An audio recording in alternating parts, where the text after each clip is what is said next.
Coming up on Confidential, the king gives us a holiday treat. Mistletoe. Best luck with this. I make a mistletoe belt buckle. That won't make air, but... And Tess tells his tale.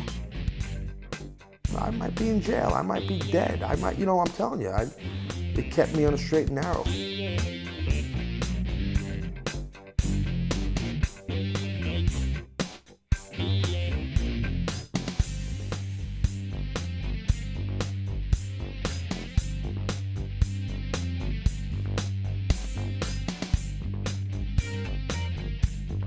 Happy New Year, everyone. I'm Gene Okerlund, and this is WWE Confidential. The holiday season has come and gone, but the New Year's resolutions are just getting started. Actually, I'm working on a few from last year, but that's another story. Tonight, the superstars of the WWE will share some of their resolutions for 2003. First up tonight, the king and his castle. No matter how big or small the dwelling may be, every man likes to consider himself the king of his castle. But if you go around calling yourself a king, well, you'd better have the castle to back it up. In the case of Jerry the King Lawler, he's been the king of Memphis wrestling forever, and the king of Monday Night Raw for 10 years. So one would imagine the king would have a home suitable for his Royal Highness. Move over, Elvis. There's a new king in town. You know, they say a man's home is his castle, and that's certainly the case when you're a king. I'm sure that you've already spotted the fact that there's a ton of Coca-Cola memorabilia in my home here. This table right here in my dining area, I'm exceptionally proud of this. I actually made this table from scratch. I took the shell of a table and then filled it with every sort of memorabilia you can think of. The thing about Coca-Cola, they're sort of like the WWE. They have put their name on everything imaginable. I see an antique ice pick there that I found at a flea market. Here's a little Coca-Cola Cleveland Browns pin that I found at a flea market. Once the word was out that I collected this stuff every birthday, every Christmas, and that's all I got was Coca-Cola items for gifts. But that's good, I like it. And sometimes it comes back to haunt these people because, like, here was a deck of playing cards that somebody gave me, and they said they had them in their attic. They're from like 1946, and they're probably worth about $350 or something like that. They didn't even realize it. 10 cents? Bingo! Is that great?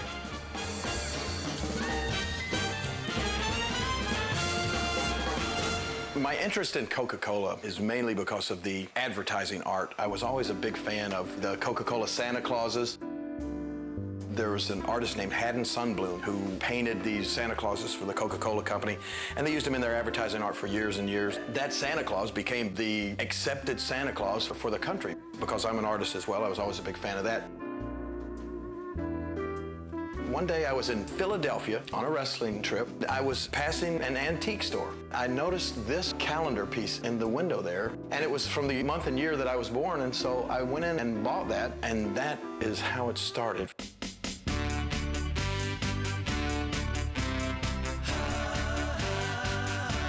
Hello? Vince?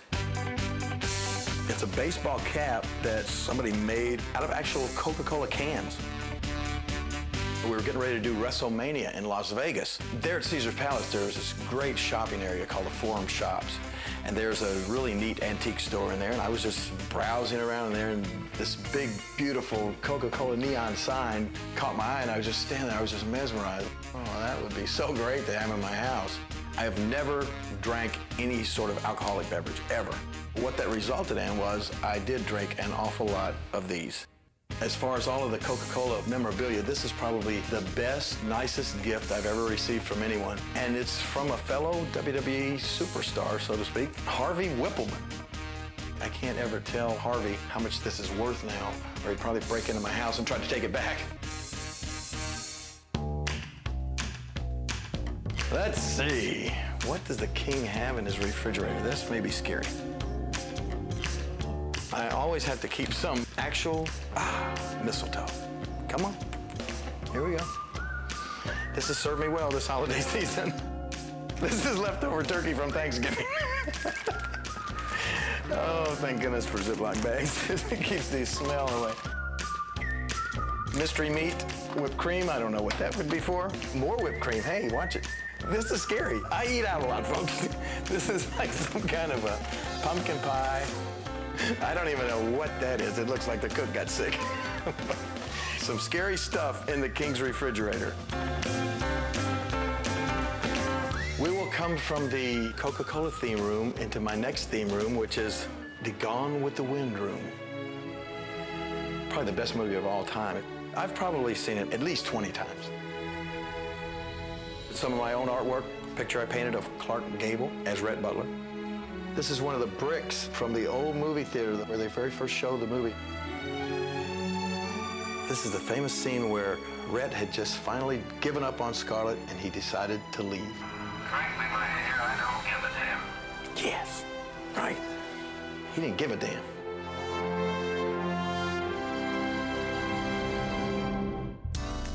We'll go down the hall a little ways and see some of my artwork.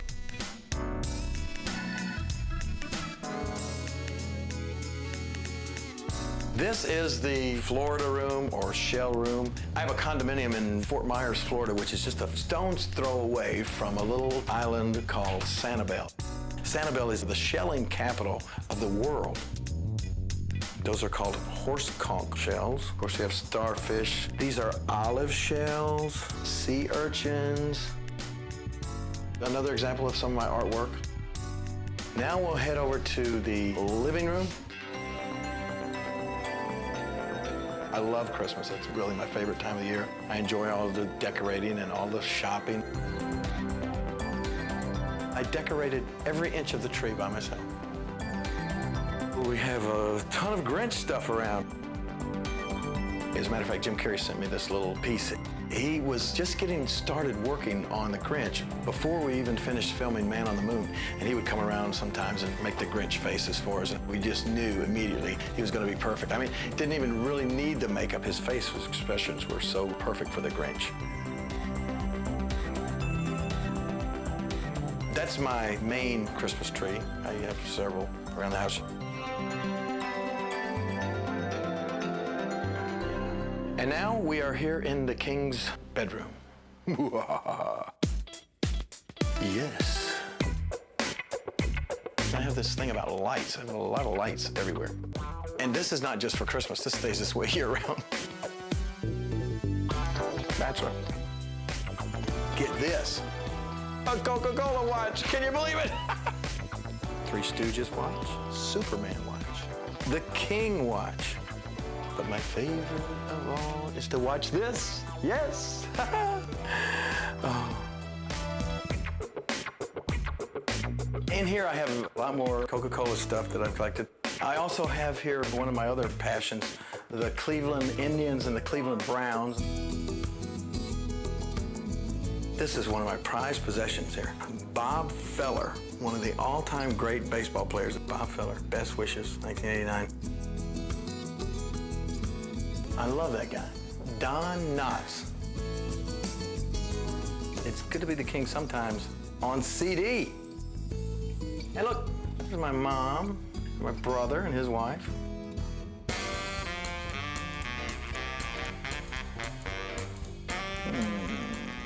What would I call this room?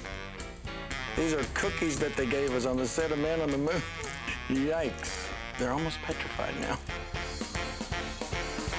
Not many people realize that I was in this movie. Big part, speaking part, singing part with Michael J. Fox.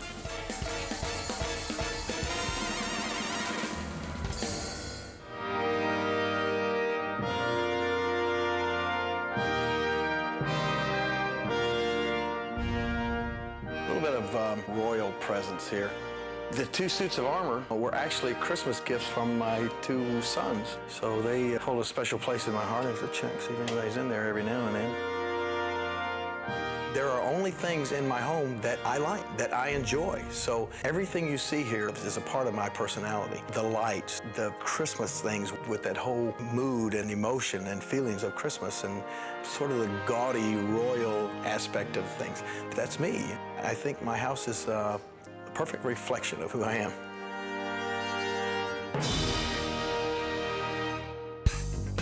Up next, a homecoming for good old JR. When I hear that song before I come out of the curtain, it gets my heart beating and my adrenaline flowing even more. Pretty much every week on Raw, Jim Ross finds a way to slide in a plug for his favorite state of Oklahoma, not to mention his allegiance to his favorite college football team, the OU Sooners.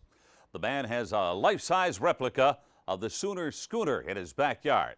Anyway, this past Monday, JR received the thrill of a lifetime when Raw traveled to Oklahoma City. I seriously believe if JR were elected president and the band played Hail to the Chief, that would take a back seat to what happened last Monday night on Raw. Happy holidays, everybody, and welcome to Monday Night Raw. Jim Ross and Jerry the King Lawler in Oklahoma City, Oklahoma. Oklahoma University means a lot of things to me, and of course, the focal point of Oklahoma University for me is the Oklahoma Sooner football team.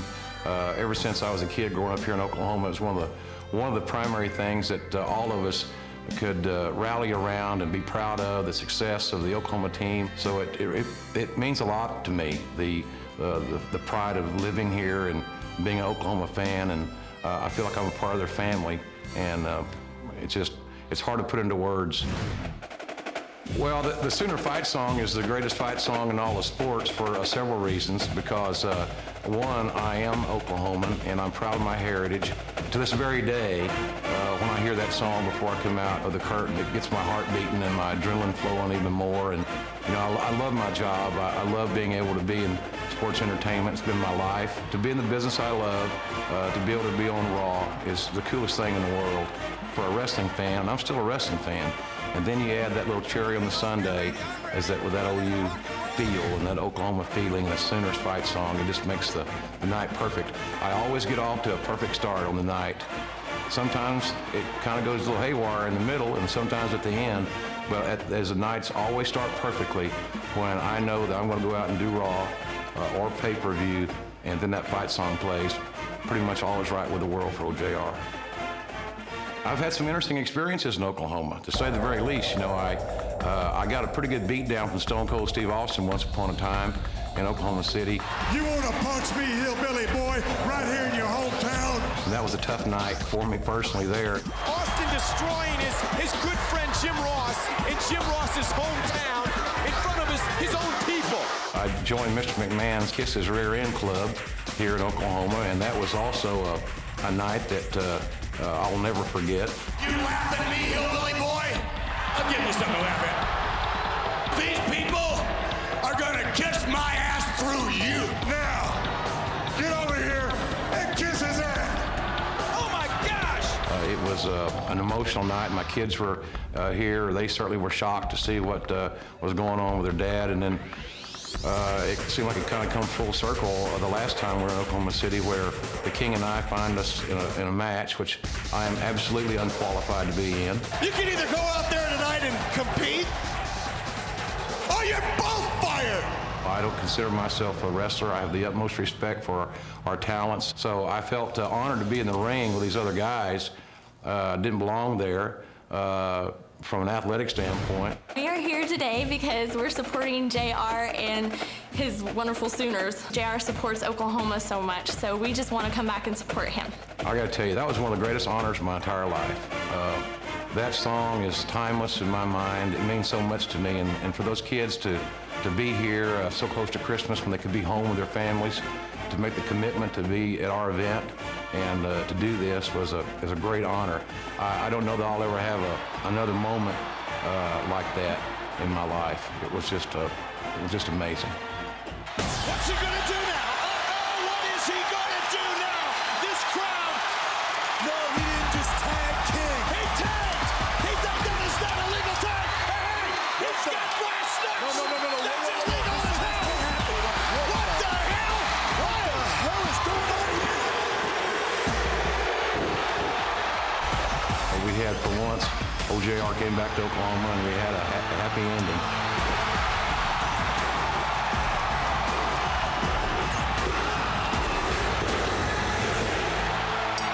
Here are your winners, Jerry the King Lawler and good old JR Jim Ross. certainly ranks right up there with the most significant nights of my career. To have the band there in person and playing the Oklahoma fight song, to me and my friends and family and folks I grew up with in the audience, it was a especially memorable day to come back to Oklahoma and leave with a smile on my face for once, and I'll never forget it. Up next, Taz's inspiring journey to the WWE. I felt like there was something missing. I did it all. What other challenge is there? Go to the big time.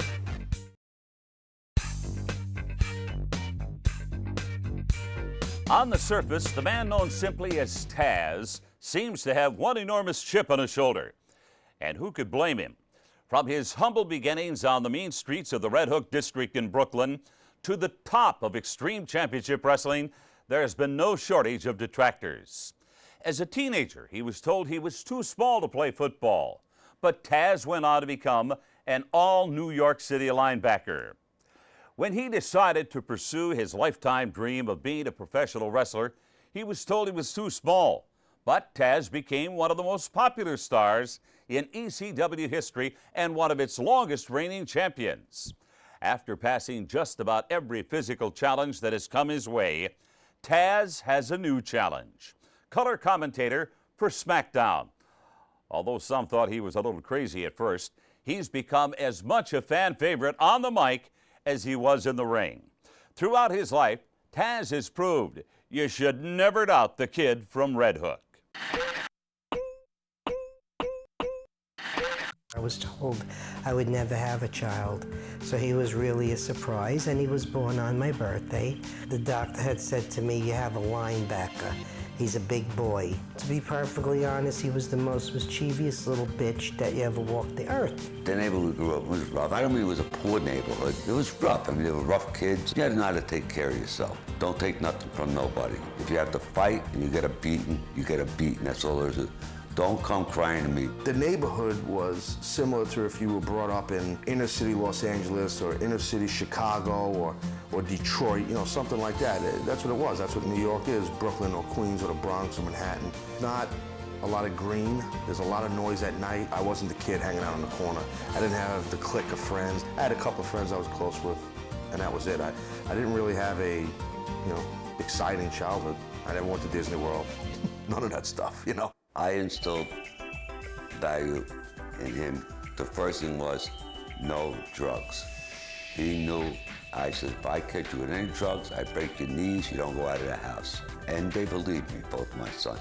No drugs. So he was always on the right path. He always knew what he wanted to do, always had direction. He was always involved in judo lessons, karate lessons, little league baseball, football. He was a captain of varsity at 13 years old. My high school was it was a dangerous school. We were one of the first schools to have metal detectors. I didn't play football and get values and a work ethic as far as physicality and all that stuff from my coaches. And I had great coaches. I might be in jail, I might be dead. He walked around the hall, he was in charge. He looked the part of a high school football player. He worked really hard, and that showed in his demeanor. Coach E, he was the guy who really introduced me to conditioning, working out. I looked up to him. This guy was educated, he was tough, he was cool, he was fair, but yet he could be real mean. When he stepped on the field, it was all business. He was there to play football. He was there to hit people, and he did it. As an adult, I realized how much I learned from him and how much of an impact he was on me as a kid. This was rock, glass, bottles, metal, and all the sorts of stuff on this field. I mean, I didn't think it was a big deal until I went to college and was on a practice football field in a real football stadium. To me, it was no big deal that there was a sewer cover right on the 30-yard line. You make a tackle right on the hash mark, you try to drive him into that steel sewer, That's what I did anyway. This stuff wasn't here. These bleachers weren't here. I don't even remember this. This was just dirt. His home right there was the coach's office, and it did not look like this. This was all graffitied and all banged up, and there was definitely no artificial turf. This big handball, we used it as a handball court. This was all graffitied, and they revamped that, which is good. So It's good to come back to a place that used to be home and see that they fixed it up and it's better for, you know, for the kids. That's real cool. But the school's still ugly as hell. About a year or two after he graduated, I was finished with practice. I'm going to my car, and we talked on the corner. He says, "Coach, I want to become a wrestler." And I said, "You know what you're getting into?" My father knew a guy that he bowled with years ago that knew Johnny Rods. I always watched wrestling as a kid on TV, but I wasn't like a huge fan. I went to meet Johnny, coincidentally, right on the same street, Jamaica Avenue, that my high school's on. He must have been coming in to see me or something with his father, and they drove up and they spotted me in the street just by luck. They approached me and said, "Johnny, I'm interested in doing this thing." And I asked him a few questions, if he ever done it, and he started telling me that he did the judo and he was into football, did the weight, he was an athlete. And I said, well, that's a start. It took about 9 months of training. It was the hardest thing I've ever done in my life, physically, was being trained to do this. It's a lot harder than people think, when you're trained properly. Maybe frustration got him to where he got up and went home. He wanted it so bad. After a couple of times, I said, you know what? Anybody that comes back from more torture deserves to be in the game. The first time I walked into Johnny Rod's training center, Taz manhandled me. I was 320 plus pounds, 6'2". Figured it's wrestling, no big deal. At the time, he wasn't as big as he is now, so I figured no threat until I got in the ring. The fact of the matter is, that man threw me around like I was a kid. I started wrestling, but I wasn't making a living. I was wrestling here and there. Whenever he can get me booked, Johnny Rods, as an independent. I thought that this is a phase and this is gonna pass. He'll go on to something different. But it didn't. He's the kind of person, he wants something, he's gonna go out and get it. He went out and got it. The break happened October 1st, 1993. I had my first match in ECW. At the time was Eastern Championship Wrestling. I was looking for some great Northeast talent to showcase for the first time. Taz was one of the guys in the Northeast that I hired. Man, the first time I knew him, I knew this guy was destined to be a superstar. First time, just knew it. He had it. I just wanted to get my face on this guy's TV and get the people to know me and maybe get a gig with them, because apparently this ECW thing was supposed to take off. I didn't know. Taz was everything a tough guy in this business had never been marketed as. Taz was 5'8". Every other monster was 6'9", 7 foot. He was 5'8". And he told you so. To this day, even in cities that ECW never ran, if you take an exit poll, I dare say, and you ask the fans, who is, behind the scenes, the toughest guy in this entire sport, you'll have more people answer Taz than almost any other name, simply based on the reputation that he earned. I had a lot of ups and downs with Paul, but Paul taught me a lot. I never wanted to talk. My character was the Tasmaniac. Barefoot, face paint, long hair. Always wanted to have a manager. I don't need to talk. I'll wrestle, I'll wrestle, I'll wrestle. So one night in the ECW arena, I just handed Taz the mic in front of the crowd. And he looked at the mic and he looked at the people and he looked at the mic and he looked at the people and he threw down the mic and he walked off. And when we got through the curtain, he turned around and he said to me, if you ever, brother, hand me a microphone again, I'm gonna shove it down your throat, beat the crap out of you, and quit that night. And just the emotion that he displayed when he said that I knew at that moment, this guy is gonna be the best interview in the entire business. And I hated him for it. I didn't want to do it. I owe him for that. I had a phenomenal, phenomenal time there. I wouldn't trade it for the world. I felt like there was something missing. I did it all, Now what? I'm young enough, I'm in my prime. I need a challenge. The type of guy I am, since I'm a kid, that's the way I am. What other challenge is there? Go to the big time. Work for Vince. I'm not who you want to be. I'm who I have to be. This ain't no game. I don't play by rules. Rules won't help you now. You ain't beat me.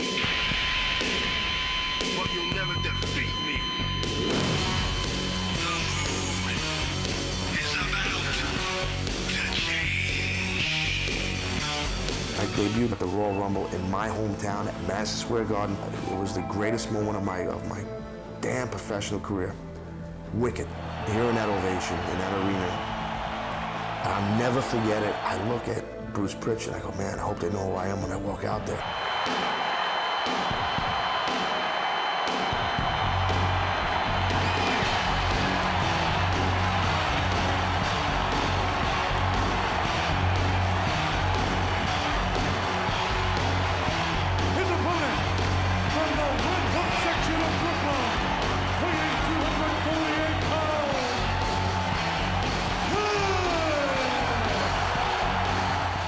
Sudden, they hit that boom, boom, boom, boom. People start chanting my name, and it was this humongous ovation. And my jaw dropped before I walked through that curtain. And Bruce Pritchard looks at me and he goes, I think they know who you are.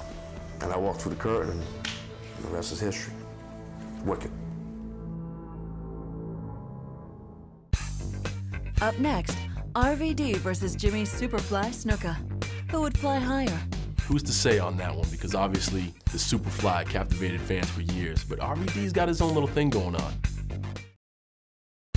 Last year at WrestleMania, The Rock and Hulk Hogan faced off before 67,000 fans in Toronto's Skydome. It was one of the most memorable matchups in decades. But it did beg the question, who would have prevailed if they faced each other at the peaks of their respective careers? I guess that's all part of the fun of being a fan. Wondering what would happen if.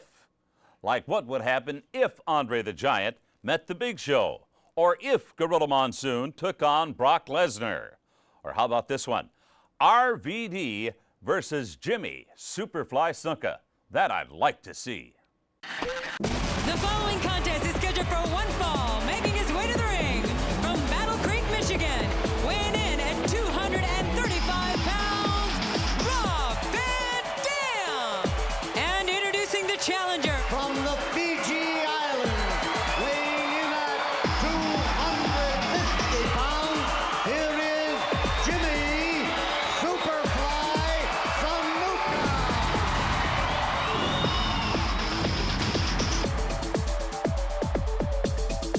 An innovator from the past and an innovator from the present together in what would be one hell of a match. Wow, that would be one I'd love to watch.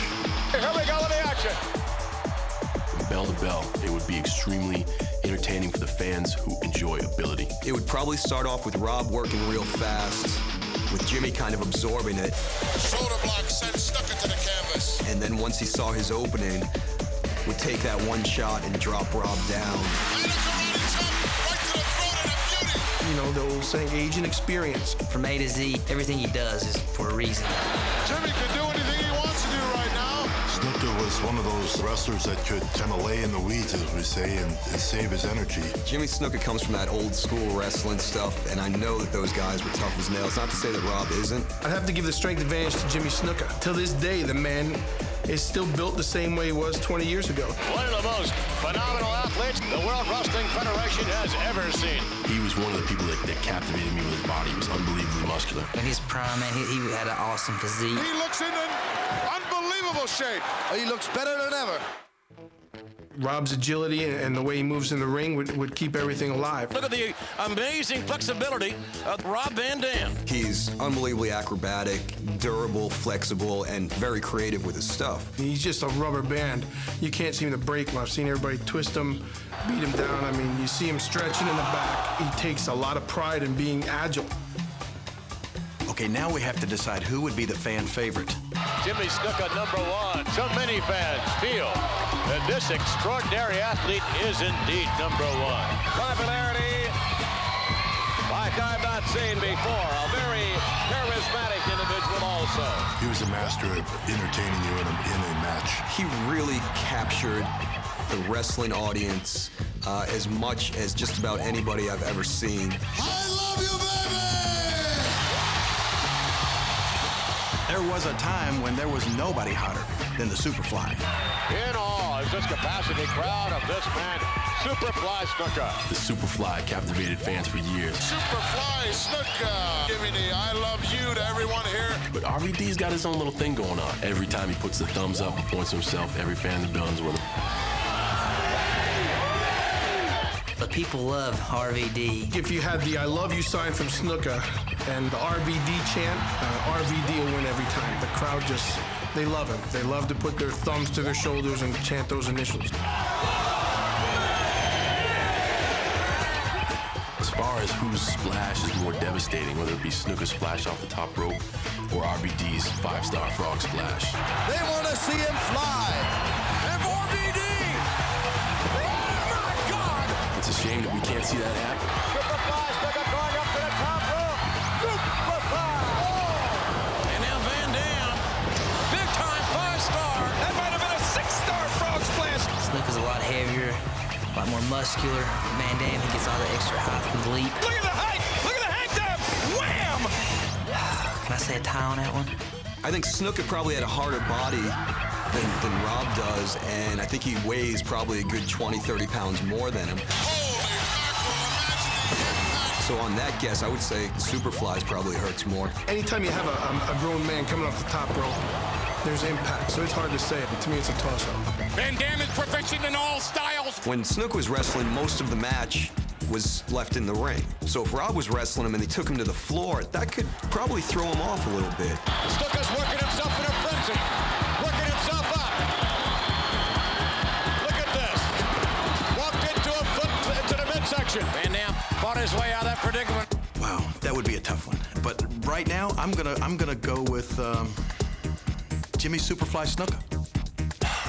That's a tough question. I would pick Jimmy Snuka only because I loved him as a kid.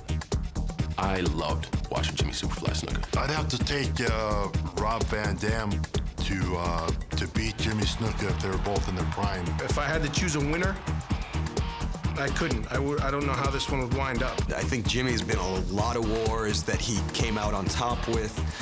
So I think if you match Rob in his prime, Snuka in his prime, I think the edge goes to Snuka. Your winner, Jimmy Superfly Snuka. Up next, the dawning of a new year in the WWE. Sergeant Slaughter's New Year's resolution, get that match with The Rock maybe someday. If I beat him, he has to buy me a new camouflage limousine. Every New Year's Eve, we all go through the same thing. As we ring in the new year, we make those New Year's resolutions that never quite seem to pan out. Lose weight, save money, stop watching so much of the Playboy channel. Actually, that's more my wife's idea than mine. But what can I say? Some resolutions are just harder than others.